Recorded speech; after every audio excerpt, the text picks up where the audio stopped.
to mention also that in the same year, 2012, in terms of good human relations practice, we were noticed by the Ministry of Agriculture. We usually had yearly congregations where companies would be given to say some congratulatory tag for either being perfect or good in audit. For that year, Nzoia Sugar was singled out as having wonderful human resource practices, and we were given that accolade. So to be able to attain high production, a production that had never been attained by the company before, it required skills to steer managers you have hardly worked with for a long time, to be able to see your vision and agree that you can work together for the betterment of the company. I think I can harness those skills that brought all these managers together for us to make the gains and achievements that we did at Nzoia Sugar Company. Thank you, Mr. Chairman and members. Thank you. Just out of curiosity, you made 71,000 metric tons in 2012, you said? Correct, Mr. Chairman. So was this out of the existing cane, or it was cane poaching? Because I noticed that this is the same time that Mumias was going down. Mr. Chairman, something else perhaps I didn't point out. There was never any cane poaching by Nzoia Sugar.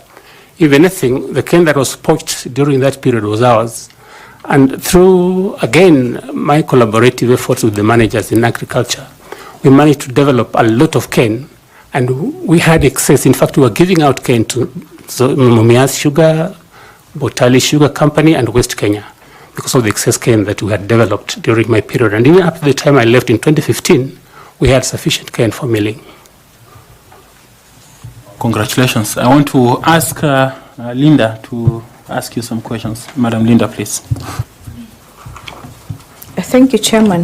Now, Mr. Simiyu, I've heard you say that while at Nzoia Sugar, you had to harness some skills that were important to help you in executing your mandate. Now, are you able to tell this panel which skills are those that you harnessed while at Nzoia Sugar, and that which could help you execute your mandate as a chairperson of IEBC? Thank you, Mr. Chairman and members. The ability to identify these specialized skills each officer has, the ability to sit them down and be able to exploit whatever each one of us was able to bring to the table. Much as there was a little bit of misgiving, like I said, I was a kind of an outsider coming from the legal profession, and indeed the whispers were that a lawyer can't run a huge manufacturing concern. My ability to harness their different skills, my ability to identify that all of us can do, and alone you can't do much. That is what I intend to bring to the IEBC. And I know that IEBC has a large pool of well-qualified persons. There must be lawyers, there must be finance specialists, with whom, if the approach is right, the approach that recognizes the value of each and every one of us, the value that we need to work together, that together we are better than one, then we shall be able to steer through some of the problems that have beset the IEBC. And what competencies do you believe are essential for the chairperson to be able to execute his mandate? Thank you, Mr. Chairman and members. IEBC has a large pool of stakeholders. We have the main one, the political parties that certainly must be recognized. They are the political leaders, they are the other stakeholders that we have to deal with them in terms of supplies, the media, and unless you are able to give them sufficient recognition, unless you are able to understand that all of us are fighting one common cause, and unless we are transparent in the manner in which we execute this mandate, together with knowledge spilling over to all the stakeholders in equal measure, then we stand the chance of perhaps being accused of being favoring particular sides, favoring particular political dispensations. That should not happen. What we need to do is to move forward together with all the stakeholders, bring them together, and have one vision together as we move towards ensuring that we have an election that is credible. So, in your career journey, do you have any particular instance where pressure was put upon yourself in execution of your mandate in whatever capacity that tested your leadership skills and you came out strongly? If there is, could you like to share that with this panel? Somewhere around 2011 or 2010, I can't recall exactly, I was in Nairobi on official duty, and I was told that there had been a breakdown in the powerhouse of Nzoia Sugar Company. That was a major breakdown because the factory had to stop. So I quickly consulted the chairman, I rushed back to the company, and after consultations, we agreed to quickly summon the board, because what had happened, there is a machine called the continuous vertical crystallizer that stores the excess material, because the factory we were running was a bit old. So that excess material has to go to that machine called the VCC, which was a huge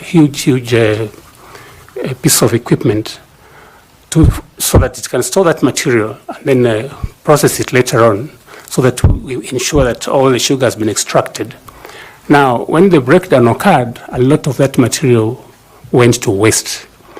And subsequently, of course, following the investigations that were done, when this happened, I think some staff who are manning a very, very delicate place called the Bauhaus, I think were excited to go and watch and see what had happened, and therefore that led to the breakdown in the turbine of the powerhouse that led to the stoppage for about 3 weeks.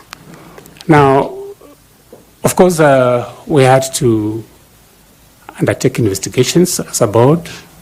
The chairman summoned the board, and it was agreed that a responsibility be assigned. I think after the investigations, some officers were censored and I think dismissed. There are people I had worked with, and every time you think something has happened as a result of an accident, you think you want to forgive, but of course the decision was collective. They were sent away. I felt it for them, but again, it had to be done. And of course, the board was able to convince the ministry to allow us to draw funds, which were in excess of 150 million, to import other machinery from India and fix the breakdown in the Bauhaus, which was done, and that cost a stoppage of about 19 days. In government circles, I think that was quite some tremendous loss. But I was able to, with the help of the board, steer through the crisis. We resumed operation after about 19 days, and yes, some people went away. It was sad for them to go away for something that really was not deliberate, but that's something that I thought was fairly challenging for me. Thank you, Mr. Chairman. Thank you, Mr. Simiyu. Thank you, Chairman. Thank you, Linda. Now I would like to ask Carol Kituku to also engage the candidate. Thank you, Mr. Chairman, and good afternoon once more, Wakili, and welcome. I would like us to have a conversation on the party nomination process. Under what mandate do parties in Kenya do nomination?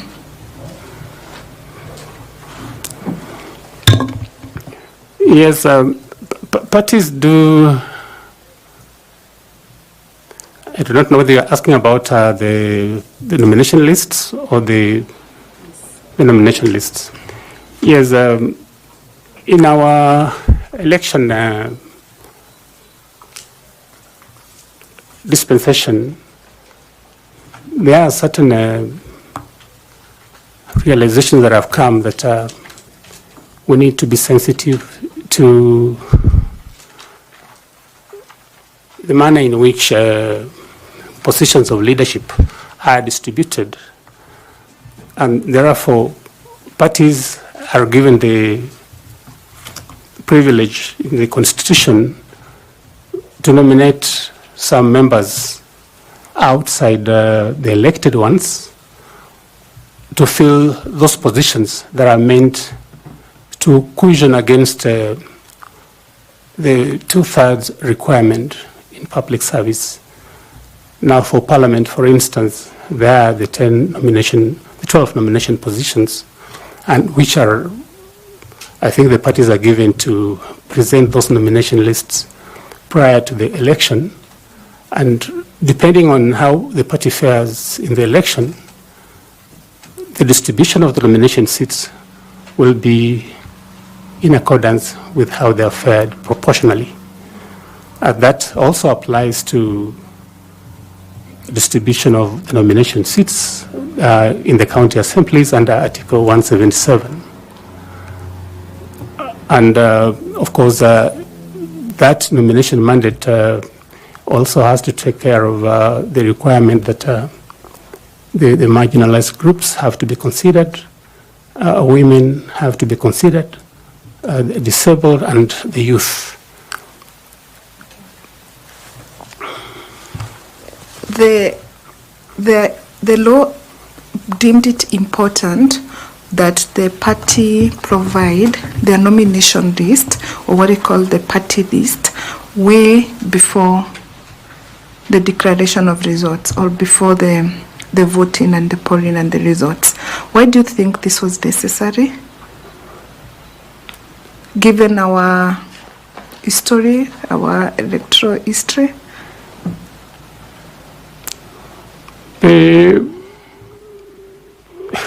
The process of election is fairly sensitive. You find a situation where we do not easily accept results of the engagement we have in our political affairs.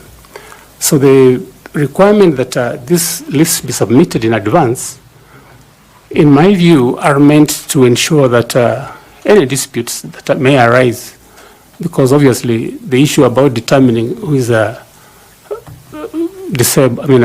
able differently, the issue of determining issues of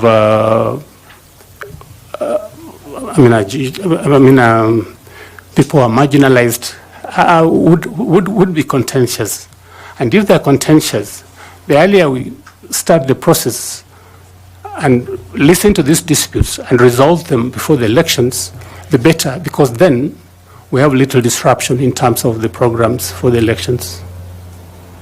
Okay, so there have been allegations in the time past that most of the political parties tamper with the party list as was made before the elections.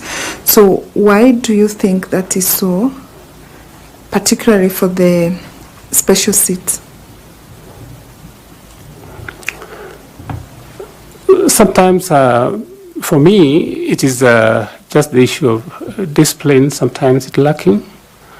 The feeling that so and so perhaps is a better friend who would give more and more votes, and therefore, I do not think there is any real reason why they should tamper, except for perhaps just some self-interest.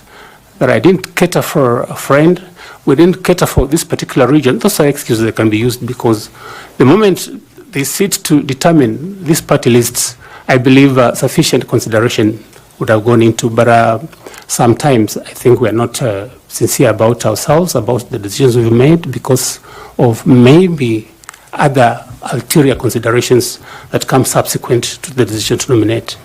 Yeah. So, are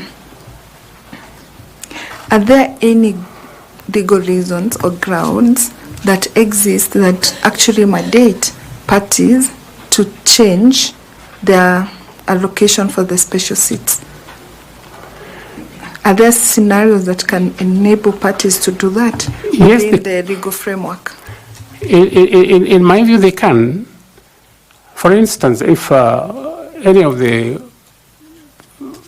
persons who have been earmarked for that nomination, and perhaps from the manner in which the list has been presented is the one likely to maybe land the seat of the marginalized or women or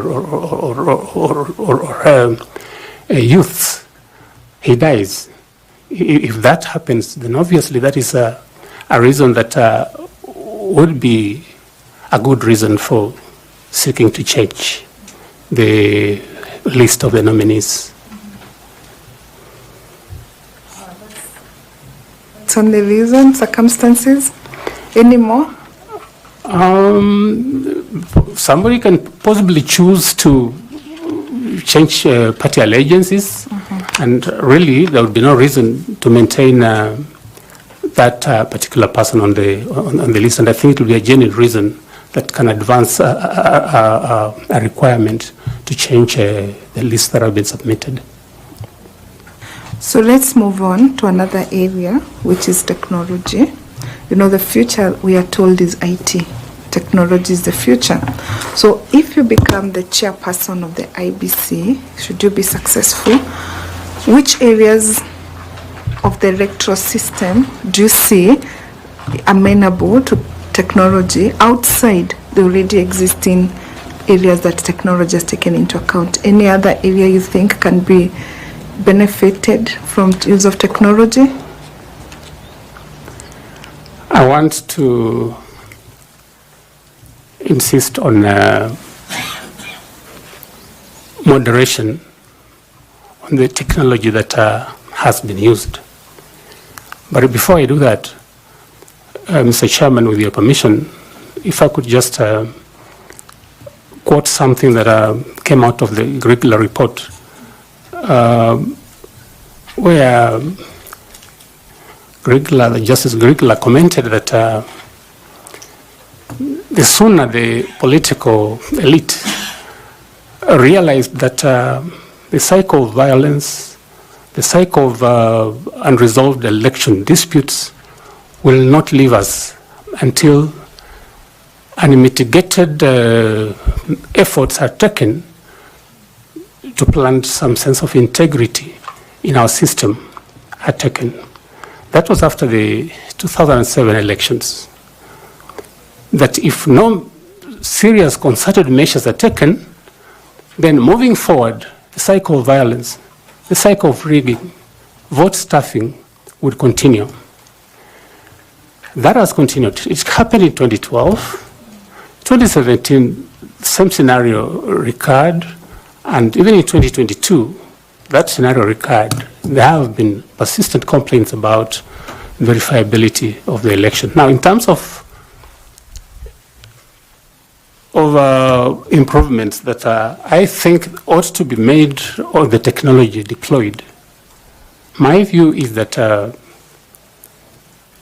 I would insist from the technology team that exists within IEBC, or if it doesn't exist, if the brand of people we think ought to do it don't exist, pull them out from the many companies that are able to provide this technology, so that as we prepare for the elections, we virtualize every one of the 1,450 wards and dedicate a machine for each ward, and all of them ought to be based at the tallying center, the National Tallying Center. Now, in every polling station, whatever reports are coming out will be wired directly to the National Tallying Center in the machine that is dedicated for that particular ward. And this is how it will start. We ensure that as soon as the elections are closed, we take the tabulation of all people who have voted before the counting.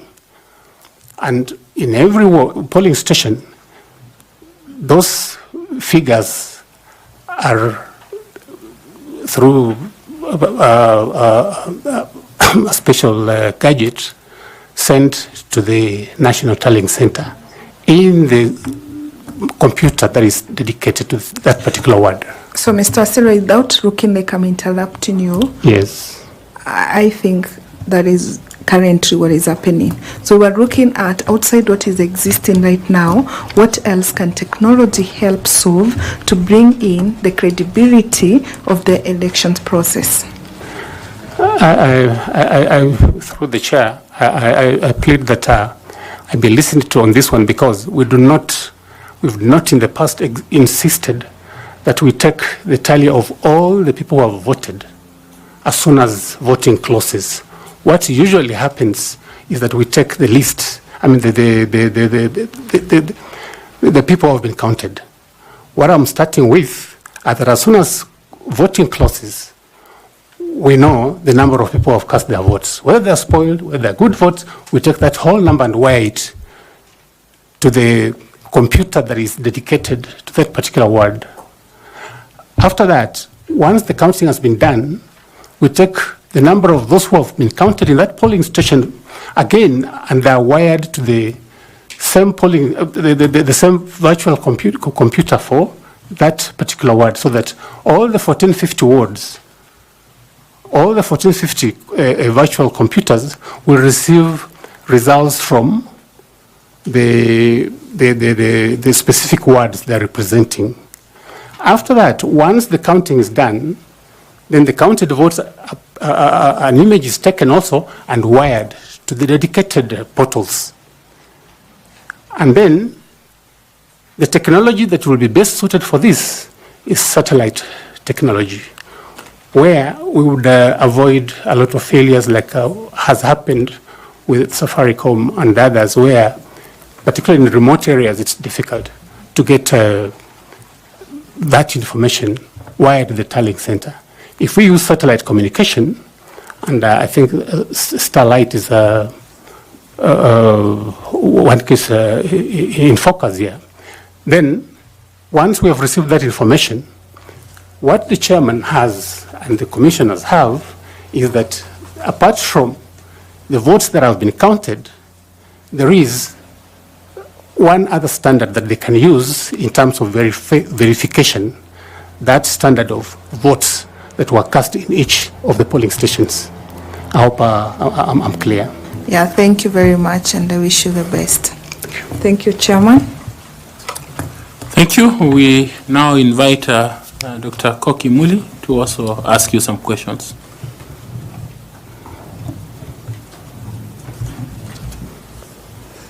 Good afternoon, Wakili. Good afternoon. And welcome again. Thank you. To this dialogue. When was the first election held after the promulgation of the 2010 Constitution? 2013? When? What date? Oh, I can't have the dates, but I know it was in 2013. Okay, thank you. Wakili, you know that the election day is a very important day and a very critical stage of the electoral cycle. Can you tell the panel what activities take place during the election day and for more time? Polling usually starts at 6 a.m. Throughout the country, unless, of course, the vagaries of the weather, issues of transport lead to a delay, and in which event there will be compensation at the end of the day. And as at that stage, officers of the IEBC would have set the stage. They have the machines for ensuring that the voters are identified, the register is there, and as soon as they open, then people come in, they're identified, they're given the ballot papers, they mark them, and depending on the, of course, right now I think there are about 6 positions, elective positions, then they mark them and drop them in the respective ballot boxes. After the voting has been done, that's at the end of the day, the station closes, as is the practice nowadays, and then of course the counting is done at the polling station. Once that is done, the results, those of the presidential election, are I think filled in Form 34A and transmitted to the National Tallying Center. The results of the county governor, the county women rep, the results of the county senator are, I think, counted and declared at the county tallying center. The results of civic leaders in the past, now they are going ward reps, called ward reps, are declared within their respective wards.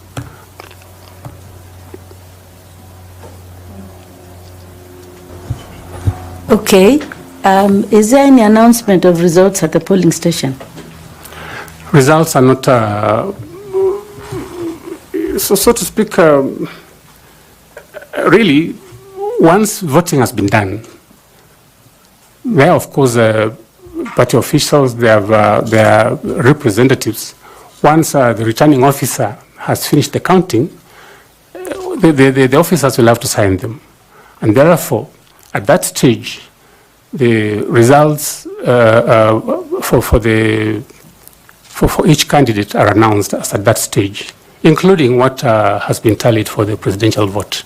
I think they're announced at that stage before they are transmitted to the respective quarters. Thank you very much. Would you like to tell the panel and those Kenyans watching you which are those respective quarters where the results, the different results of the 6 elections are transmitted to? There is the constituency tallying center where the results of the area member of parliament are supposed to be taken, tallied and declared. The results of the ward representatives are similarly taken to the county tallying center and are declared. The results of the governor and the senator are also declared at the county tallying center, but the presidential results are declared at the national tallying center. But after all parties that are represented in the election, that is, the agents have signed and certified that indeed that's the record of what was counted. Where are the results of the women rep taken? Don't take this as my inability to appreciate that they are a major component of our life and our elections. They are also declared at the county tallying center. Sorry, I just overlooked that, not deliberately. No worries, that's okay, Wakili. During the election day, there are specific duties assigned to the chair of the commission, then the members of the commission. Since you wish to become the chair of the IEBC, so if you are successful, what functions or what role would you be playing on the election day? My view is that on the election day, the chairman has, together with the commissioners, sit together at the National Tallying Center to receive the results. They may not count them personally or physically, but through staff. Once the results have been counted, it is for them to have a conference and agree that these are the correct results, and then authorize the chairman to announce the results. But of course, we also know that the chairman has power. From the recent decisions, I think the decision in the 2022 election petition, because usually you would find disagreements, and disagreeing is normal. Maybe going out there to vilify each other is where the problem could be, but inside your own caucus, where you are sitting to make a decision, you can disagree and then by a majority decide that this is the direction we're going to go. But the ultimate announcement ought to be made by the chairman of the IEBC. So besides announcing the results of the elections, as you say, and after receiving them, what else? The entire day, from morning to evening of the election day? Obviously, the results, like in the past, keep trickling in, but my suggestion was that, like I was suggesting, if we can have them wired to dedicated virtual machines for each of the 1450 wards, it will be faster. But as I said, during the day, I think results keep trickling in. There will be disputes. There will be issues about just monitoring what's happening, and I think giving information to the stakeholders, because the moment you don't give information and perhaps there are delays here and there, then I think that brews the suspicion that brings about problems. But they must be engaged to consult with whoever wants to consult with them as the results are being tabulated and aggregated, and give periodic broadcasts of what is happening. And when, for instance, they expect to give a final tally of the results. Thank you. Just two more small questions. You keep on saying that results are relayed from 1450 wards. Are those where the election is conducted or where the election are tallied? What is the 1450 and which results are those that come from there? The 1450, Mr. Chairman, 1450 are the wards in this country. They count throughout the Republic of Kenya. For what results are coming from the 1450? There are both results for the ward representatives, the women rep, the member of parliament, presidential vote, the senator, all the elective positions. Thank you very much. Lastly, what do you think, how long do you think when you become the chairperson of the IEBC, how long do you think is reasonable to have the declaration of all the election results in Kenya after elections? How many hours do you think we should declare? Because you said that the polling station closed around 5 p.m. If they are counting between 700 and 1,000 votes, they should be finished within, let's say, at worst, maybe 7 or 8 p.m. So from that period, how many hours do you think it should take with all the technology we have, with everything that IEBC is aspiring to be, and with the transformation that you have told us here you will do when you become the chair? If you're successful, what should we expect from you to announce? What time should we expect the announcement of results to be? Thank you for that question. Let me start by saying this, that the problem in the past has been that we take a long time to announce results. And This is basically because sometimes we are relying on technology that will fail because we're using one dedicated line to transmit all results to the tallying center. There'll be jams along the way. There'll be gridlocks along the way. That's why I'm having this proposal that instead of using one line of communication to relay results from every part of this country, let's have a dedicated virtual machine for each ward. And that way we avoid the gridlock, we avoid the jam, so that results are released faster. And if that becomes the case, then if polls close at 5 o'clock, or if there's been an extension, they go on up to about 6 or 7 o'clock, I expect that if these measures are put in place, we should have all the results at the National Tallying Center by about 9 o'clock. And the beauty of having to relay these results directly from the ward, from the 1450 wards, is that you do not give people reason to start being imaginative. They become imaginative when you have given them a chance to stay with those results as they count them. That's why I propose that whatever votes have been voted, you do not wait until the counting is done. Let's release first the raw figures of how many people have voted. That is a check in the sense that if anybody wants to bring in more results, at the end of the day, when you're at the tallying center, we'll say, but the initial results we received were that there are only 400 voters here. How come now you have 500? That is a very, very, very good check. So for me, if this is implemented, then by about 10, 11 o'clock, we should have all the results of the tallying center, depending on the deliberations that the commissioners have. Before the end of the night, the results ought to have been announced. We can't take the 7 days that we've taken in the past. Thank you very much, Senior Wakili. Thank you very much, Chair.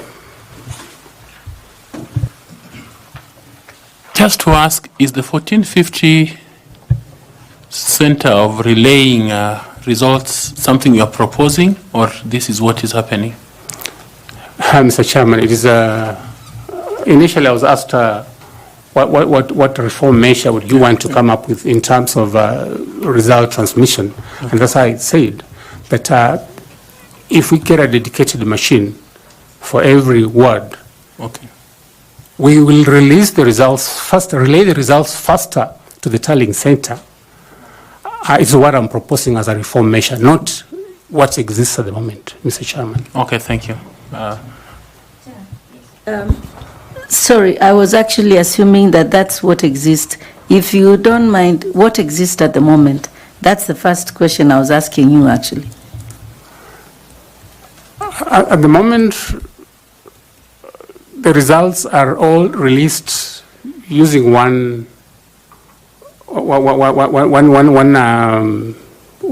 dedicated line. They are not results from each ward being released to a dedicated machine for that particular ward. And therefore, more delays come, like happens now. We're using one dedicated line and there's a gridlock and there's a jam, so it takes a long time to have one person get through to relay his results. That's what is happening at the moment. Okay, thank you. I want to ask FCPA Tanui to ask you some questions. Bwana Wasilwa, Yes, sir. when you were introducing yourself, you said, what are you currently engaged in? I'm practicing advocate. In which law firm? The firm is called BS Advocates at the moment. Do you have a practicing license for 2025? We have applied, we're waiting for it to be submitted. We have up to 31st of March to get the certificate, and I believe I'll have it because we've applied. So as of now, you're practicing without one? Well, like I said, Mr. Chairman, usually at the end of the year, the financial year, we have to get an accountant certificate. Once you get the certificate, then you put together all your papers and send them to the Law Society. And we have a grace period up to 31st March to get the practicing certificate. Okay. I've also seen that you're a member of Chartered Institute of Certified Secretaries, actually, Institute of Certified Secretaries. Yes. And the status is that you have outstanding dues and insufficient CPDs. Yes, Mr. Chairman, that is true. I do not practice as a certified public secretary for a long time, and as a human being, sometimes you could easily have something delayed. In fact, I've been in communication with them. I have fees of 12,500, which I ought to pay, and I'm going to pay so that I make my record clean. Why I'm specific on that one is that you are a company secretary for Nzoia before you became the MD, isn't it? Yes, I was. And that is what led you to who you are in terms of your career growth. You would be of, how would I put it? That should be it's what built you. It's what made you the CEO. You are the CS. And for purposes of governance and corporate governance, that is a profession of governance that you are exhibiting while you are the managing director. I did not exhibit that. I never at any time had any lapse in terms of delay in paying. I was up to date throughout the period. I was company secretary and managing director. Okay. Now, related... Just before you move on, yeah, okay. I needed to clarify about his practicing license for his advocacy role. I didn't understand what he said. About 31st or something? 31st March. What do you mean? Chairman, what I was saying was that at the end of the financial year, 31st December, that is when you get the accountant certificate. The accountant has to go through your books and confirm that you've kept your books well, the client's accounts are properly kept. That is one of the mandatory documents that must be submitted to the Law Society when you apply for a practicing certificate. And we usually have a grace period of up to 31st March to pay and obtain that certificate. Okay, Carol? Thank you, Chairman. Mr. Silo, I hear you saying that you have applied for the practicing certificate. Do you have that evidence, the receipt for payment? I haven't carried that, but okay. Given time, I'll provide. The Advocates Act stipulates that a practicing certificate is valid for 1 year. And it's very clear, it's valid from the 1st of January to the 31st of December. And the grace period normally it is not that long. When did you apply for the practicing certificate? Must have been early this month, and I'm sure I'll have it before 31st of March. Okay. I'll provide it even to this committee if necessary. The grace period is up to 31st March, Mr. Chairman. Okay, Council Member Linda, please. Allow me to comment, Chair. Mr. Simiyu, that is not the position. You know, all the lawyers in this room know that the grace period is up to January 31st. You ought to have applied for your PC before January 31st. That is the only time you have for grace period. Anything thereafter, if you have not applied for your PC before January 31st, it means you're practicing without a license.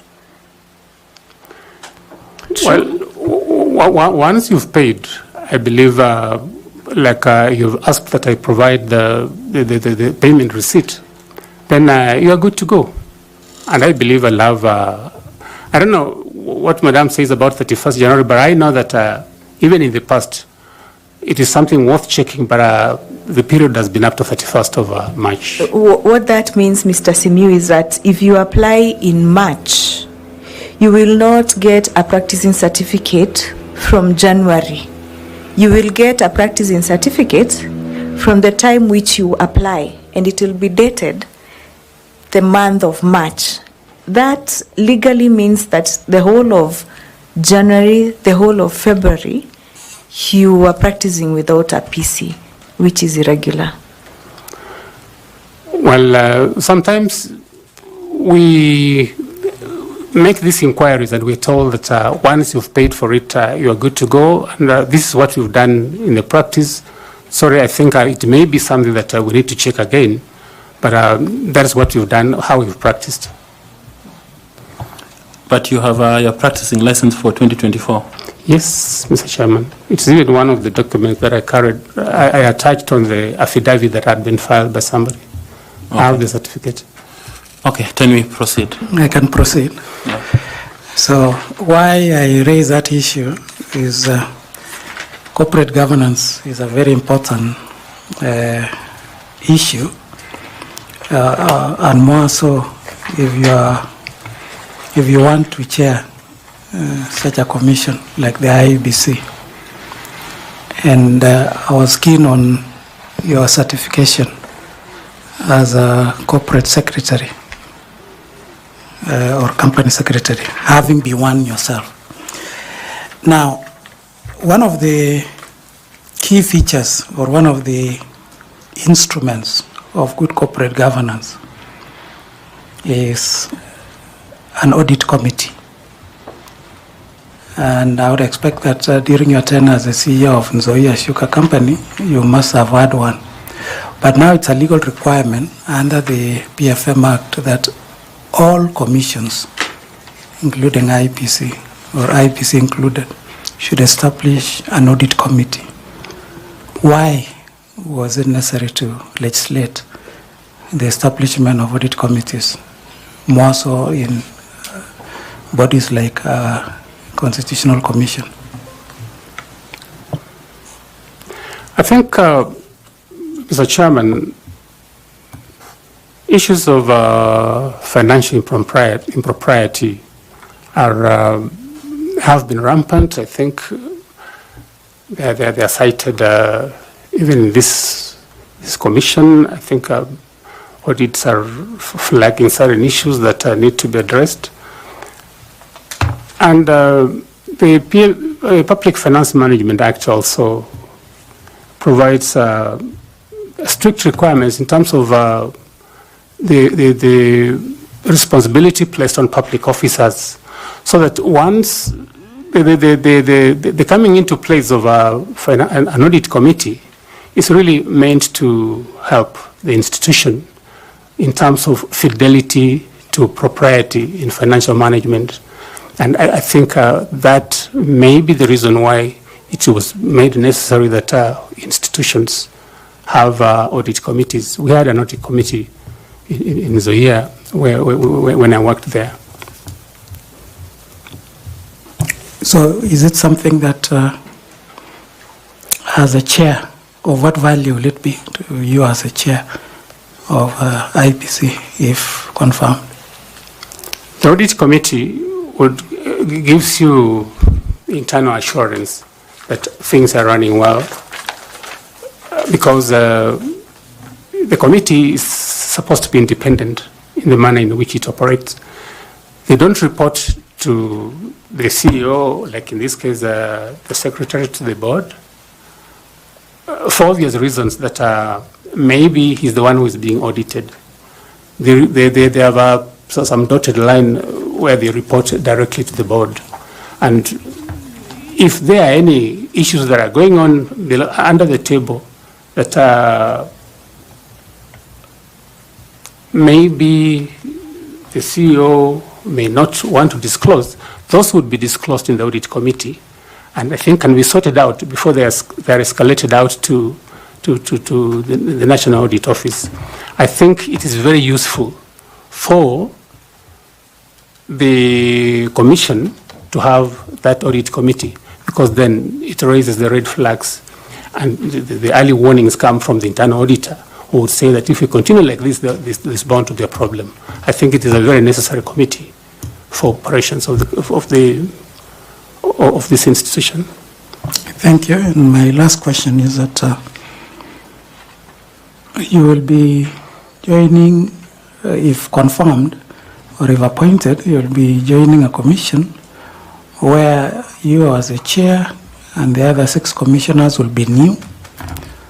There is already an existing secretariat in place and technical officers.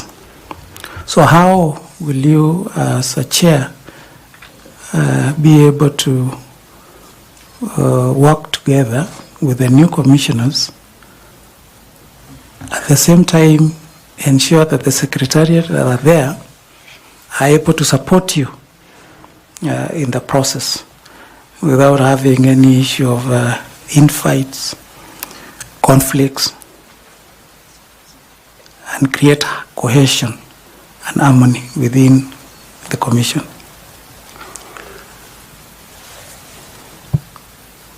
I believe that conflicts would arise only because perhaps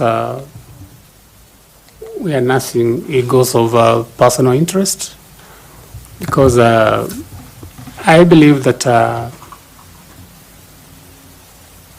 the Secretariat has specific roles in terms of administration, and the Commissioner's role is oversight, policy, and guidance. That's when I think the issue of governance becomes handy. I think you take it seriously from your expression. There ought to be a delineation between what the Secretariat does and what the Commission does in terms of policy. But I also know that the chairman of the IEBC has kind of executive power, so that maybe if that is led to persist, it may bring about the kind of conflicts that are perhaps became apparent during the tenure of the late Chepkati, may God rest his soul in peace, together with Mr. Chiloba, so that in fact it led to one of the officers going. So that is something that must be addressed immediately if indeed the chairman has any executive powers. Those powers should be left for the powers of execution, should be left to the Secretariat, with the CEO being the Secretary of the Commission, and let the commissioners remain up there for giving direction and guidance. If we stick to that role, then I wouldn't see any situation where there will be a conflict, say, look, the delays in procurement of this gadget has been as a result of the failure by the chairman to approve this, to refuse to sign this. Let the Secretariat be given powers to do what they ought to do, and let the Commission remain at that respected level of merely giving guidance, policy guidance. If there is any aberration that is noted on the part of the Secretariat, I think the committee, the Commission has powers to take appropriate action, but it should not delve into actual work of administration. That should be left to the Secretariat. And if there is any lacuna in the law, that is then something that must be addressed in the first instance when the new Commission takes over. So, Bwana Wasilwa, now what will you be doing 8 to 5, Monday to Friday, and because you are full-time commissioners? You as a chair is full-time, the 6 commissioners are full-time. So what will you be doing 8 to 5, Monday to Friday, January to December for 6 years, if you are just oversighting and staying up there? I think the Commission is what I would say more or less of a hybrid, in the sense that The work of the Commission is so extensive, touching citizens from all corners of this country. That being the case, I do not subscribe to the view that there will be nothing to do if we are left at policy level. There are issues, for instance, of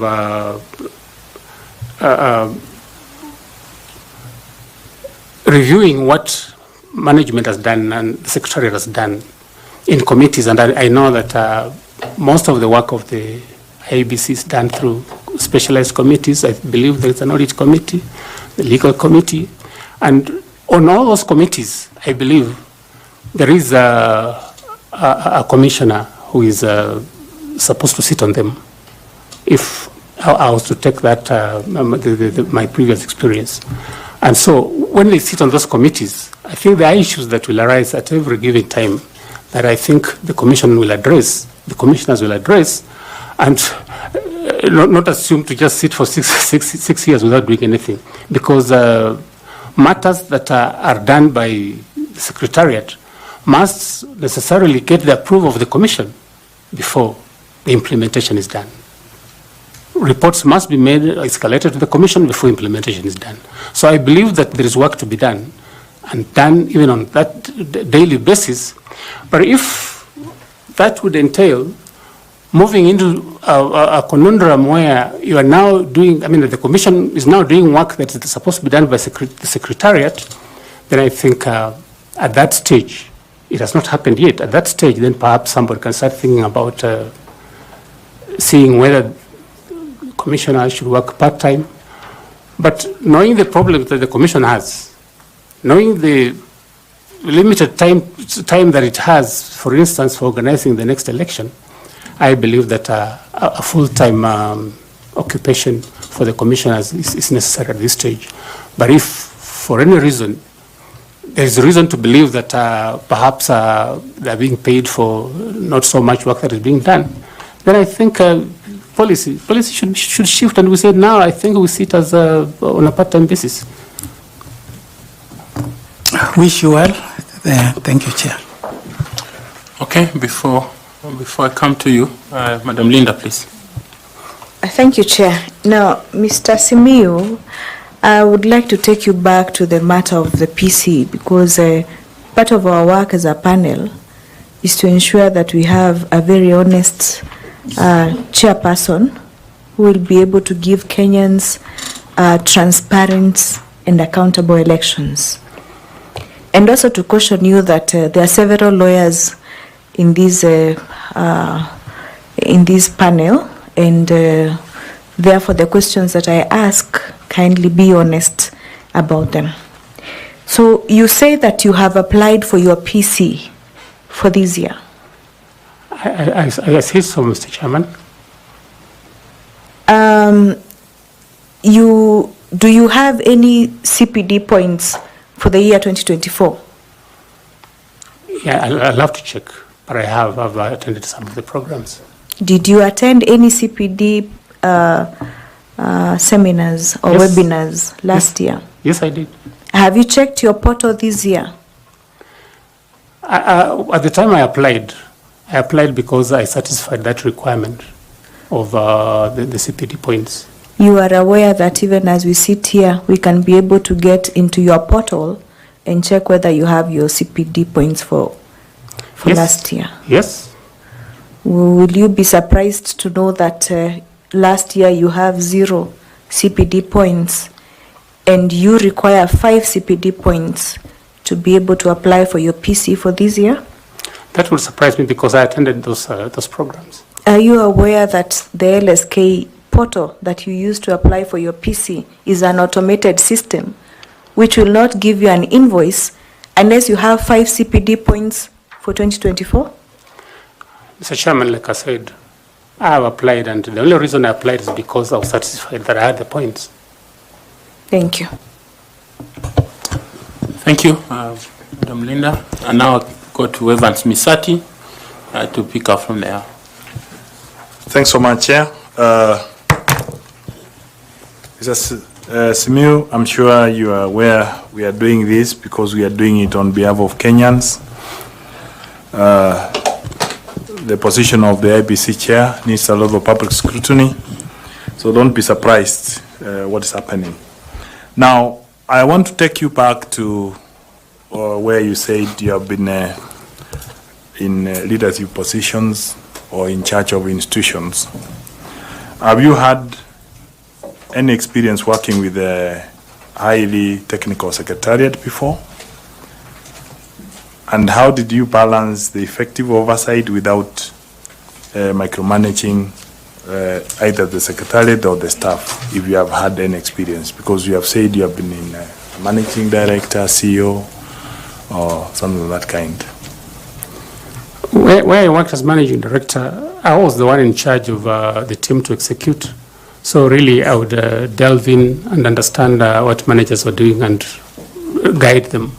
I was sitting on the board as a secretary, but my actual mandate was to be the manager.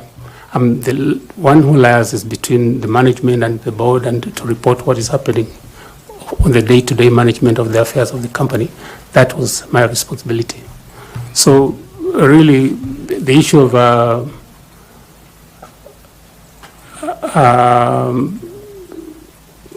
conflict would not arise at that stage because I was the one that was responsible for the management of the company.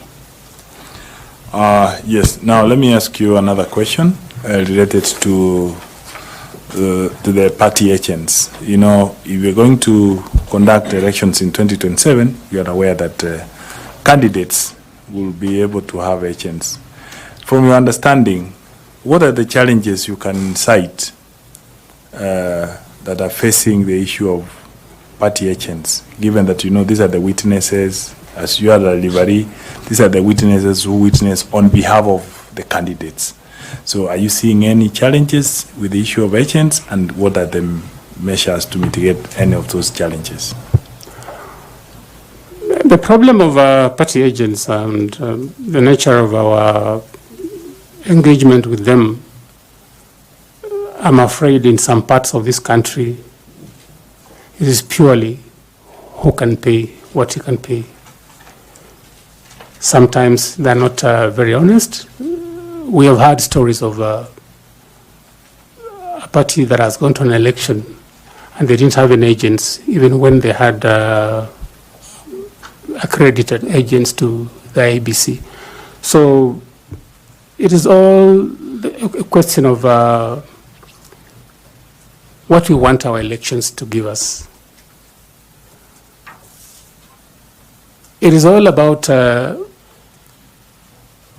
education we can give our people to understand that that 200 shillings you're being given to sabotage an election will not help you. You are better off doing the honest job so that you get the leaders that would come into position to help you improve your lot. But unfortunately, the problem we have is that sometimes they put money matters, and that you can easily, just crudely put, buy the agents and have them do nothing even when they're there, as you do anything. So the issue of party agents, I think we need a lot of civic education. We need to make them understand that it is a solemn responsibility for their country to ensure that a fair election takes place, and that it behoves them to do that they can do, to ensure that they represent the interests that have been put there to represent. But unfortunately, that doesn't happen. So I think we need a lot of civic education for the agents. So apart from the money and the training, so what will you propose as we move, apart from that training, as we move? If you are the chair of IEBC today, you have a meeting maybe with the stakeholders, the political parties, what will you propose to the candidates in regard to the agents? The problem is, let me start like this. The biggest problem we have in this country is competition for elective positions. We think guarantees the goodies to come on my side, in my house, to my tribe, to my county. That competition is what breeds problems. It's not even this agent. Because, like you would recall maybe 2 or 7 elections, I think it's the worst scene that you can ever experience, where the chairman of the commission says, I don't know what is happening, I don't know what's cooking, maybe the results are being cooked. So that this competition for the prize, that's the presidency, is what percolates down to even agents to want to behave like, so what, so and so give me 10 shillings, you give me 20, I can even switch allegiance. And for me, the cure for this is that I was thinking I would propose, if I were privileged to sit in this commission, that maybe we look for a real shift in the manner in which we do our politics. The 2010 Constitution brought some benefit in the sense that devolution has dissipated some of the fire that usually exists when people think getting the presidency will give them everything they require. So that some fruits have been taken to the counties. Can we think, for instance, of, and I think that has been touted before, a rotational presidency? Or can we give more power to the counties so that... Sorry, we are diversing now. Okay. We want to talk about the issue of agents and the solutions you are proposing as a chair of IP. Way of looking at it, maybe in terms of improving the systems of voting or and other things, maybe if we can have IT, electronic systems, so which does not need the agents, the manual. So let me go to my last question. Can you comment on that? You want to comment on that? Just to clarify what I was saying. Yes. That if the mindset can't be changed, and you're choosing to work on the agents to make them look like saints when all other players are doing things their own way, we will not get anywhere. That's what I was trying to say. I'm sorry. Now, assuming you find favor with this panel and you are the chair of IEBC, what would be your priority action or things to do before the 2027 general elections? Just mention a few. There's the issue of boundary delineation. I think that's the number one priority. The issue of the by-elections that are pending. People have been disenfranchised because of there not being this commission in place. But also, as a first step, I think we need, as a new team, to understand what our responsibilities are. You won't just move in and start going to Isebania to try and work on the boundaries. We'll need to get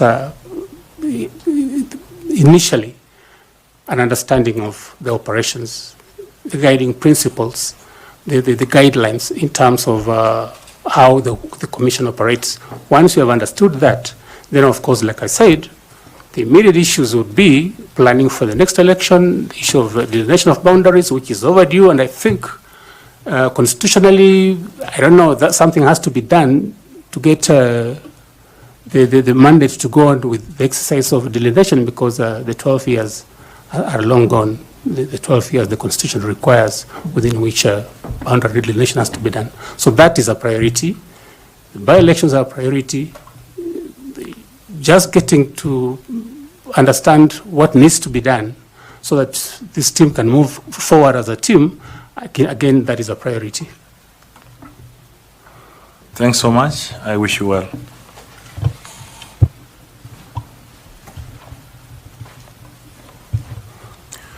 Mr. Asilwa, what would be involved in boundaries delimitation, if that was your priority before 2027?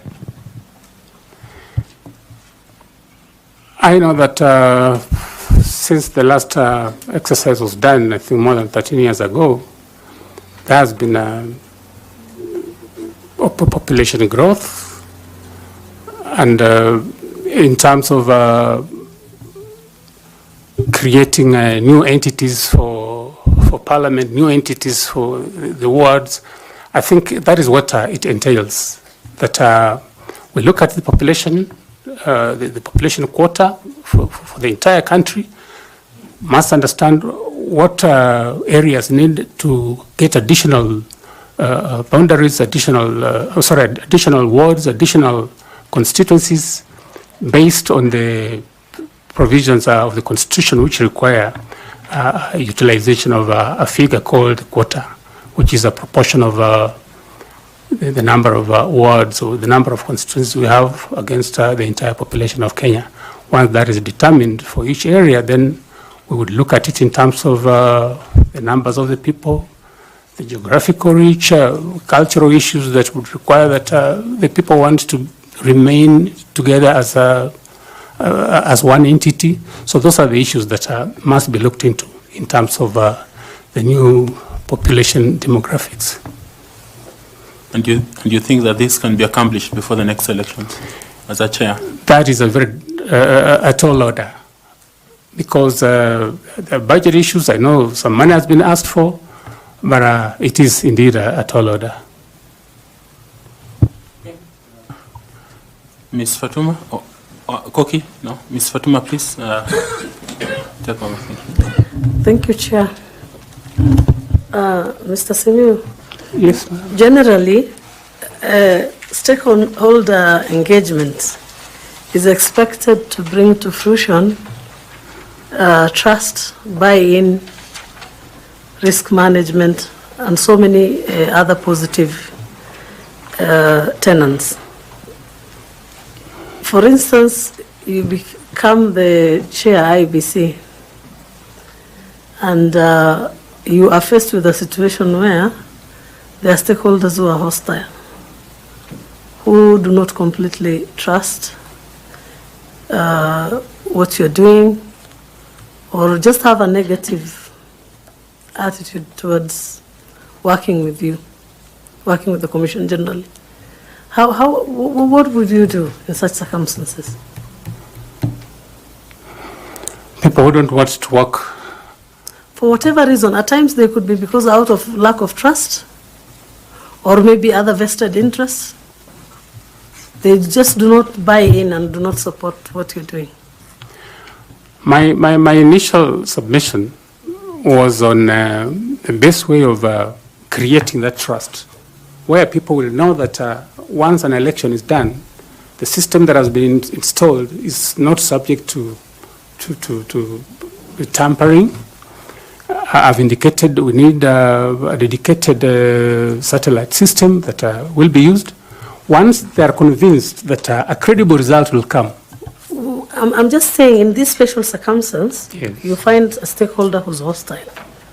How do you address it? For stakeholders, they are stakeholders. And they are stakeholders because, rather, we are there because of those stakeholders.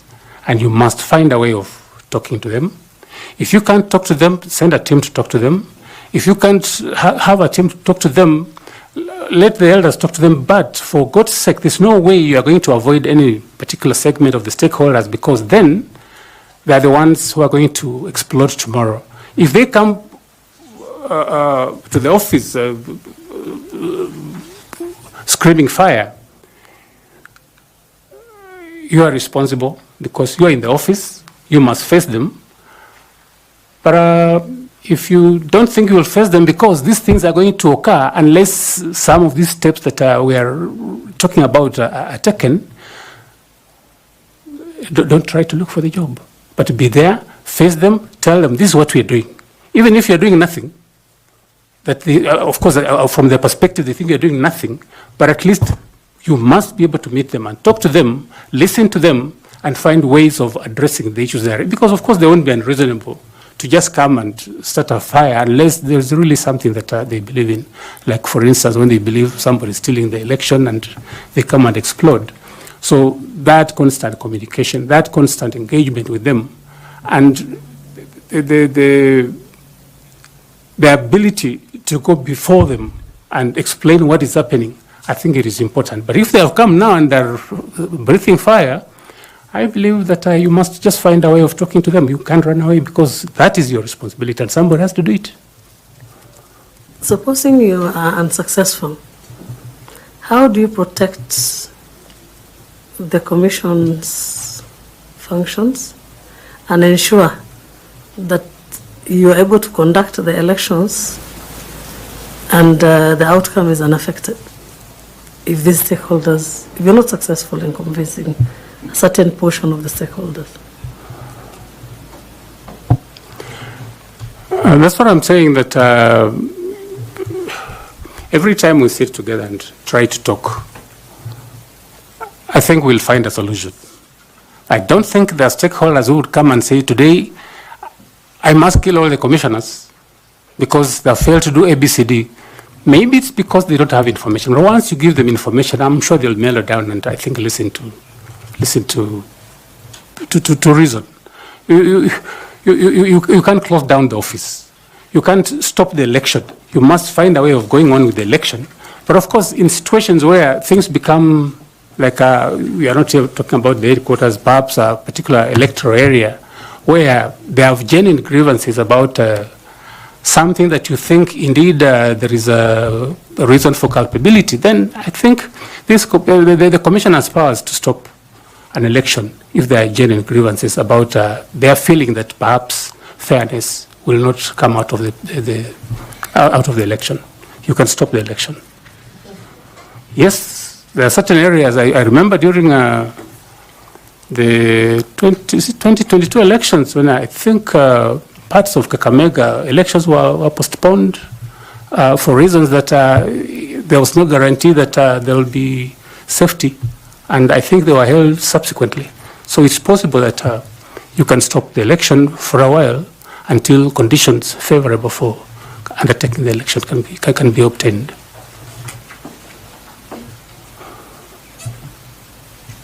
Thank you. Now I want to ask Mr. Nicodemus Bore to ask his questions.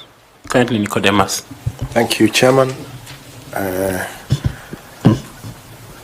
Saulo. Yes, sir. I think the reason why Kakamega elections were stopped in 2022 was because the ballot papers there was a mix-up of ballot papers, not because of any insecurity or anything else. That's the reason why Kakamega and Mombasa, there was some issue on the ballot papers. And that's the reason. Yes, Mr. Chairman, I agree. That's just an information. What I was trying to say was that conditions may prevail that are inimical to holding a successful election, and they may not be necessarily about there being mixture of ballot papers. Any other reason, like extensive violence, can, I think, cause a postponement. True. You served as the MD of Zoya Sugar. Yes, Mr. Chairman. For how many years? 6 years. And CS for how many years? 5 years. So you served at the management level, the top management, for a period of over 11 years. Correct, Mr. Chairman. At the same time, you were still running the BS and Advocate Company? Now I was running it at that time. In fact, from 2004, and I was running as Wasilo and Company Advocate, and I had relinquished that to somebody else. So when I stopped working, that's when I went to join into the partnership of BS Advocates. Okay. So remember, the sugar sector in Kenya has faced persistent challenges, including financial mismanagement and low productivity of sugar and sugar cane, and the governance issues, and sometimes even farmers' discontent. So looking back on your tenure, do you have any specific successes that you can point out as your contribution to the industry as a whole? I believe I mentioned them, one that stood out was the fact that when other companies had no cane, my collaboration, my coordination with my managers in agriculture had developed a lot of cane, both in the outgrower rich and the nucleus estate, that we never lacked cane while I was the managing director. And indeed, these issues of cane, lack of cane, came after about 2016 when I had left. But even when it was acute for other companies, Nzoia still had cane. So cane, as an issue, was we didn't have a problem with cane. Again, I mentioned that during my tenure, we had ISO certification. We were acclaimed as the best company in terms of HR management in 2012 by PSQM then. Then, of course, we had a break into a super brand, and I think branded sugar. And, of course, the highest production ever since the company was incepted in 1978. And we made a profit for the first time. So those are, I think, the achievements. Maybe for those of people who not understand the ISO certification, can you explain that a bit? ISO is a process you go through over a period of time, midwifed by consultants. Like in the year, we were midwifed by Kenya Bureau of Standards, and where processes, production processes, for instance, marketing processes are mapped out so that we know that on this particular occasion, this is the way we will make sugar, and that when you compare our processes, when you compare our standards, they compare favorably using those standards with other companies worldwide. And when you do that and you are certified, then it means your sugar can compete favorably in the world market, like sugars from any other jurisdictions that have better equipment, better ways of production. So that is where I took in the year that in the world market, it was a product that was sought after because of the organized manner in which the production was done. So that means acquiring proper licenses and other documentations. Sorry, Mr. Chairman, like which licenses? So does it, that means also acquiring proper licenses and documentation for the company? Well, of course, there's the sugar production license that you had to procure, I think it cost $1 million from Kenya Sugar Board. But in terms of ISO, I think what we're looking for is the ability of your product to compete with other products of the same nature. And all we did by getting ISO certified was that we are convincing the world that our sugar is produced in such a clean environment, such a predictable environment, that it's as good as any sugar produced from the more developed sugar production areas. The reason I'm asking this is because of the farm in which you run. From what we have seen and discussed here, you don't seem to have licenses to run your farm, yet you are able to have very good licenses to run Nzoia Sugar Company. I think I've said that in my practice I've had licenses to practice.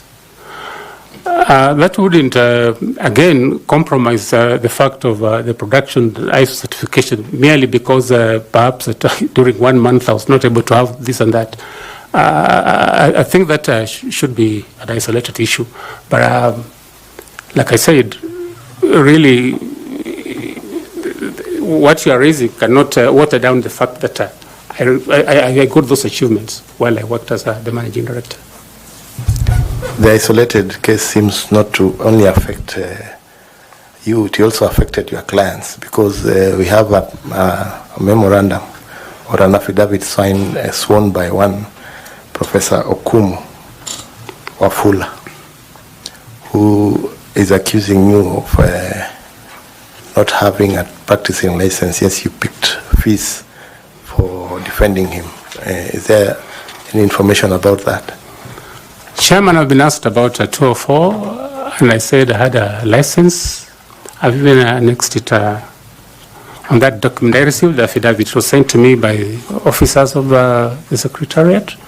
I did an affidavit in response, which I submitted, and it was acknowledged. And all I can say is that as an advocate, you give advice to a client. It may not be what he wants to hear.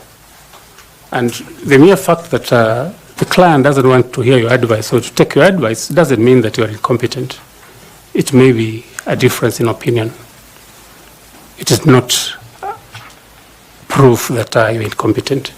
I only give advice, and perhaps if the chairman allowed me, I would say amplify what is in the affidavit, but all I'm saying is this, that the situation was that he was going to be struck off the case, and the opponent be given rights to administer the estate of the deceased person if we didn't take the action we took, and the man was in the UK. So we took the step after talking to the other beneficiaries in the estate who agreed that instead of having this man take over the administration alone, let's include whoever is objecting to be part of the administration of the estate, and that's what I did. I did nothing wrong. I took the advice I thought was in the best interest of my client. So the attached affidavit includes an attachment of from LSK. It indicates that Wasilwa Saul Simiyu, number P105/1780/88, working at BMS Advocates, practicing year 2024, practicing status inactive. That's true, Chairman. That document, I looked at it, but I have annexed the certificate of the practice certificate on my response for that particular year. Thank you, Chairman. Okay, Prof. Please take Chair, even as I start my session, I might request the Secretariat, if at all they have the response from Wasilwa, if they can avail it to us, because the only thing I see in this file relating to a practicing certificate is for the year 2022. So if there's any other practicing certificate of 2024, the Secretariat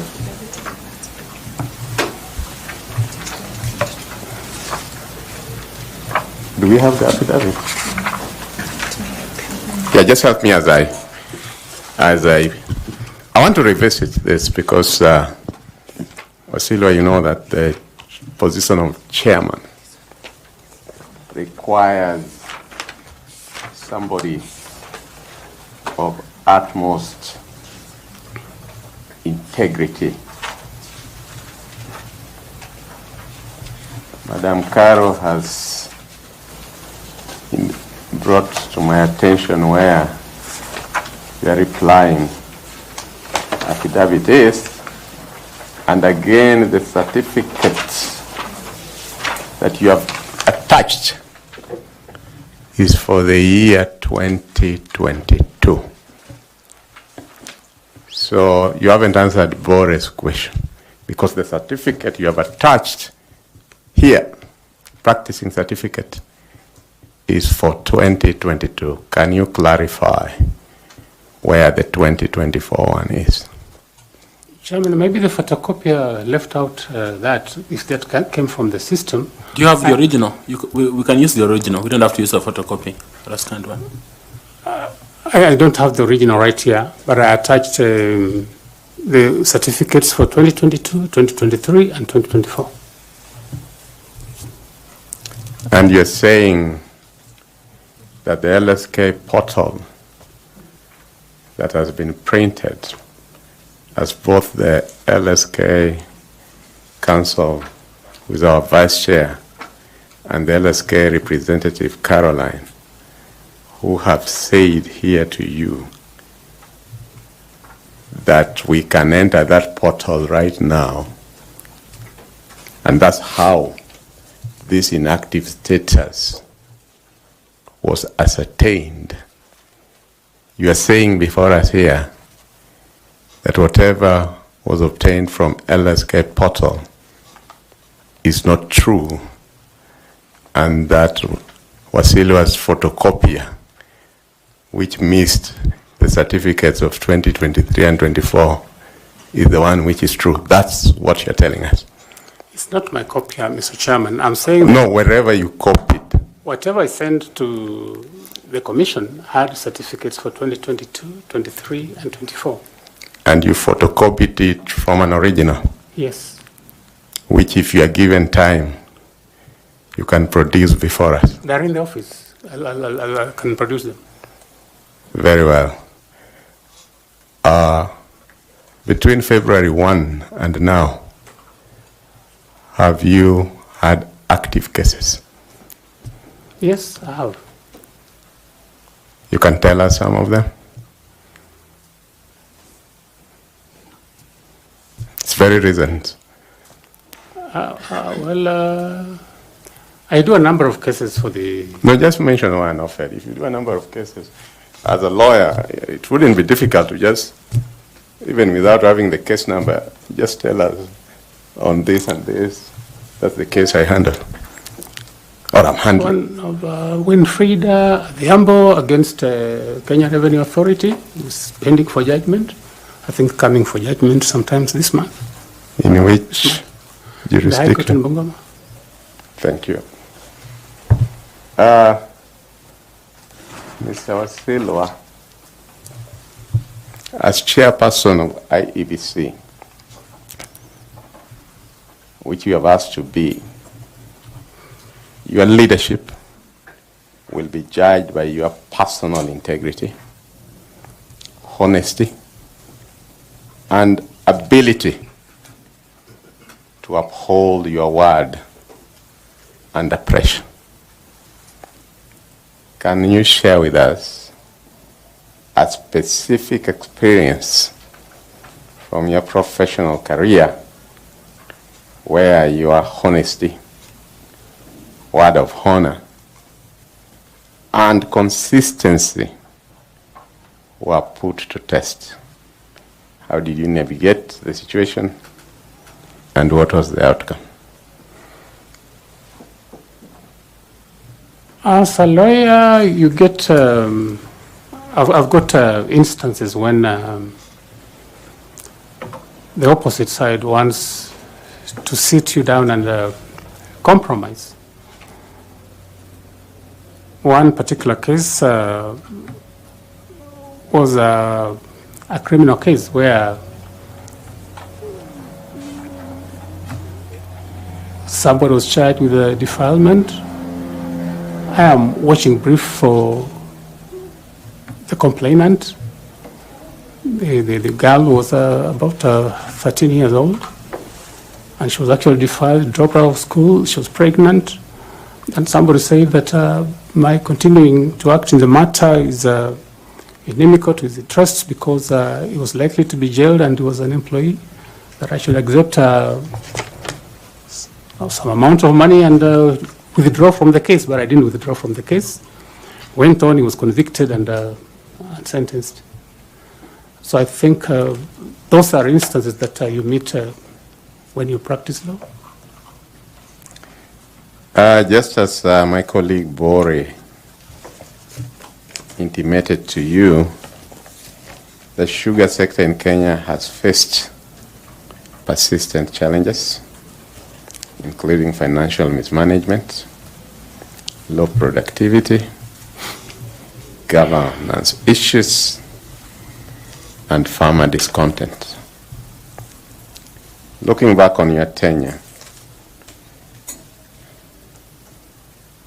what lessons did you learn in navigating the challenges of the sugar sector, and how would those lessons shape your leadership approach if you are appointed chairperson of the IEBC? The sugar industry is, sugar is sweet as a product, but sugar attracts very bitter politics around it. I pointed out when I began that when I was appointed managing director, questions were asked loudly whether a lawyer can manage a sugar factory. But I managed it for 6 years successfully. I insist that at the time I left, it was a going concern. It had money in the bank, staff were being paid, contractors had been paid in full. I had done annual maintenance, which usually takes anything upwards of 500 million shillings to do from the time I took over until the time I was leaving. So really, I did my best, but amidst the politics around the sugar industry. Sugar is the only product which has sugar barons, like drugs. And so it shows you how vitriolic it can be, how dangerous it can be to work in the sugar industry.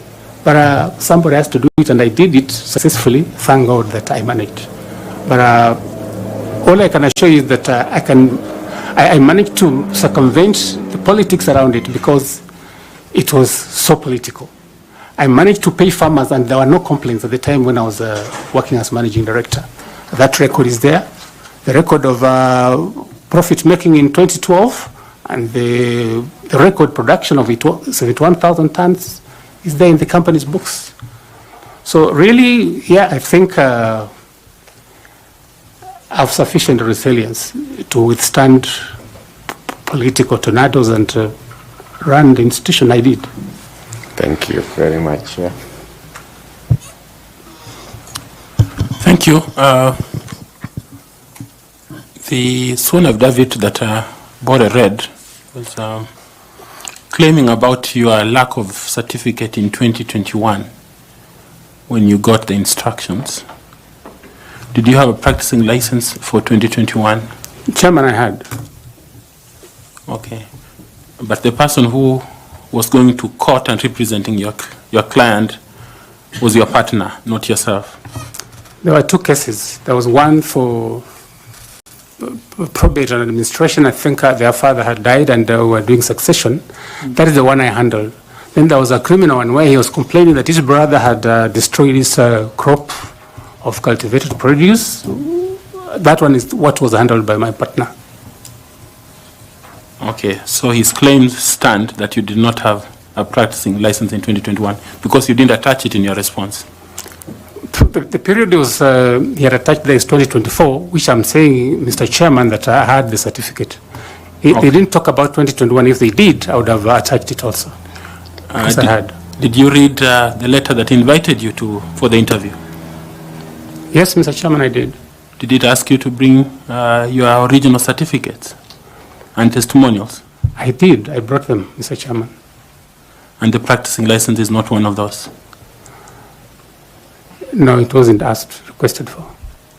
It's not a testimonial in this case? Well, I thought testimonials are certificates, academic and professional certificates, which I attached. But in terms of what the person alleged, I attached the certificates for 2021, 2022, 23, and 24, because the period in question, according to him, was 2024. Okay. Okay. Prof, you have some two questions, please. Some two questions. Quick one. Manawasilo, you told us about if you are made chair, you told us one of your priorities will be to ensure that the by-elections that are pending where Kenyans are unrepresented, they should be conducted so that those Kenyans are represented. Name for us, since this is your priority, name for us any 3 constituencies or counties in the Republic of Kenya that are due for by-elections and the reason for the by-election in each.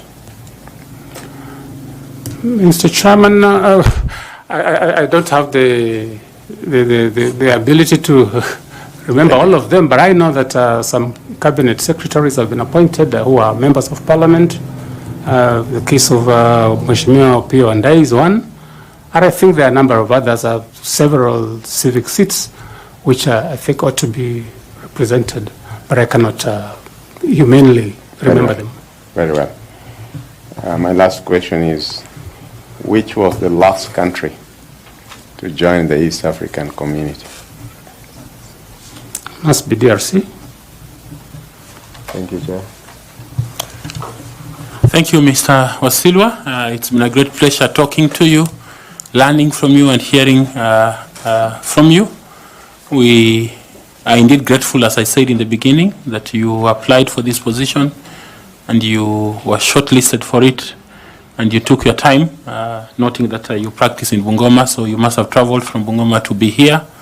We don't take it for granted that you took this effort to want to serve Kenyans. I would like to invite you, just in case you have a question or a comment to make, please do so. Thank you. Thank you, Chairman. Chairman, the members of the panel, members of the Fourth Estate, I'm sure members of the public are here, those watching. Thank you for giving me the privilege of engaging with you. And I wish you Godspeed in finding suitable persons to run our institutions, and particularly this one that is really pivotal. It touches every Kenyan from Lokichogyo to Tanga, wherever, from the coast and northeastern and the Isebani. So it touches every soul, whether they vote, whether they don't vote, they are affected by the actions of the IEBC. Thank you, Mr. Chairman. You're welcome. Remember to pick your certificates. There's a bottle of water before you. You feel free to pick it. And if you have a notebook, you can still carry it with you. We appreciated your presence. Thank you very much. Thank you, Mr. Chairman. Asante. Thank you.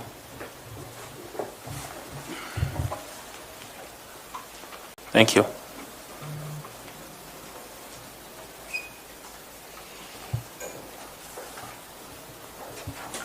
Okay, members of the Fourth Estate, I think we will have a brief word to give to you in another 30 or so minutes. So if you allow us to finish what we are doing now, we will speak to you in a short while. Thank you.